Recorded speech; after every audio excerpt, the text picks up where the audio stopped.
We claim that we follow Rasulullah sallallahu alayhi wasallam. Brothers tell me all the time, cuz I'll die for his honor. Wallahi, I'm ready to die for his honor. I say, well, mashallah, may Allah subhanahu wa ta'ala reward you for such a noble intention.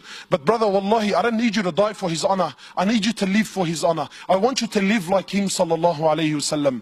Your beloved prophet. And of course, you see, this is the side of Rasulullah that we don't want to talk about. Wallahi, my brothers, I take an oath by Allah. Forgive me if these words are a bit harsh. But I tell you now, and this is my own personal opinion, wallahi, even our love for the deen, even our love for the Sahaba is a love of dunya. Nobody here loves Umar ibn al-Khattab. Most loved, probably one of the most loved. He's definitely my favorite. Nobody here loves Umar ibn al-Khattab because he had permanent marks on his cheeks from crying out of fear of Allah. Nah, cuz we love Umar ibn al-Khattab because when his name was mentioned, the kuffar used to shake in their knees. No one loves Umar ibn al-Khattab because he had permanent marks on his shoulders. Why? Because he was servicing the community in the late hours of the night when everyone was asleep and wasn't watching. You don't love Umar for that. You love Umar because he was a man, brother. When he rocked up, cuz everyone buckled. The Prophet of Allah who we claim we love. Because I'm sure you're thinking in your mind, wallah brother, may Allah reward you, very nice khutbah, very emotional, very touching.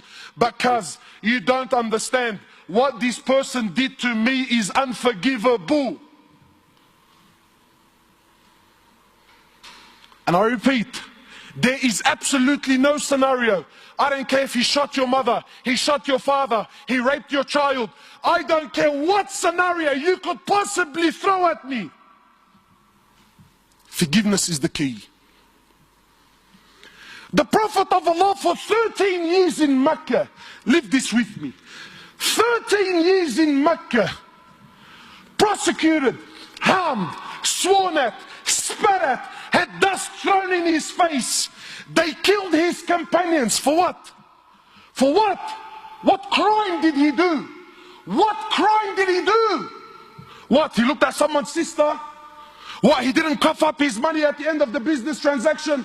What crime did he do? 13 years. They boycotted him and his family for 3 years. Sahaba said we were eating the leaves off the trees until our droppings became like the droppings of animals for 3 years. For what? What crime? They divorced his daughters. Sumayya radiallahu in front of the Prophet, publicly. I'm not telling you, Allah, you know what, that they started sending around a WhatsApp video about what. No. Publicly, live, in front of the Prophet and his companions, they grabbed Sumayya, a woman. They grabbed her publicly. They opened her legs in front of her husband and her son, and they rammed a spear into her private parts until they killed her. They exiled him from his land, Mecca. Exiled him for 18 months in Medina. 18 months he was crying. Why? Because he was missing the Kaaba so much. They stabbed his pregnant daughter. As a result, she lost her child. 8 or 6, a few months later, she ended up dying in Medina. He buried every one of his children while he was alive, except for Fatima. In Uhud, you know, it's one thing to go to war and kill. That's fine, he killed the man. In Uhud, they massacred the dead. His uncle Hamza, they cut his nose off, they cut his ears off, they ripped his liver out. Hind took a bite from his liver and spat it on the floor. Sahaba said when the Prophet of Allah seen Hamza, we never seen him cry like he cried when he seen his uncle Hamza. In narrations, he prayed janazah for his uncle 70 times. So much hurt and so much pain. For years. And then when Fatah Makkah came, and now he comes back victorious. with an army of 10,000 companions, an army the which Arabia never seen in their lives. Men who at the drop of a word were happy to give their lives just to see him smile. He enters into the haram of Mecca, 10,000 soldiers surrounding, and those people that harmed him for years and years and years. Not Muslims. And I'm asking you to forgive your Muslim brother. God forbid I should ask you to forgive kafar. I'll be labeled on the payroll, scholar for $1. Wallahi, you mop the floor with me.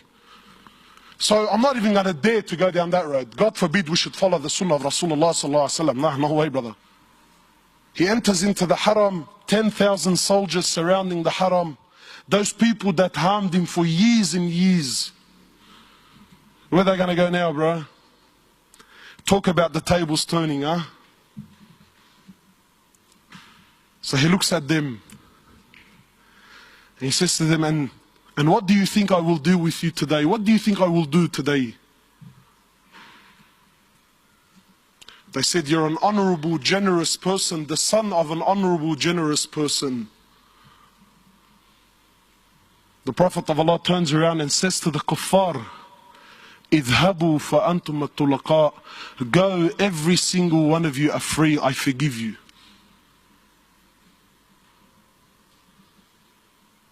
Where's this sunnah in our lives, man? Where's this deen?